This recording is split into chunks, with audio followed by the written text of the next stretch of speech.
Градостроительная деятельность в регионе, организация проведения капитального ремонта в многоквартирных домах, социальная поддержка детей-сирот и детей, оставшихся без попечения родителей.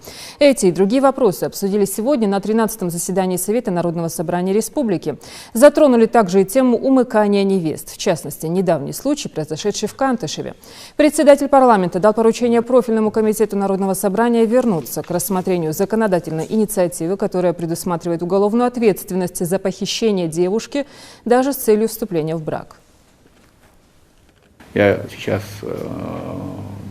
поручаю, попросил бы комитет по законодательству все-таки изучить инициированный ранее Народным собранием парламентом Республики в 2004 году законопроект, предусматривающий ответственность за похищение женщины с целью вступления в брак. В Центре занятости населения по Сунжинскому району помогли трудоустроиться людям с ограниченными возможностями. Так реализуется программа «Социальная поддержка и содействие занятости населению». На эти цели выделено более 6 миллионов рублей.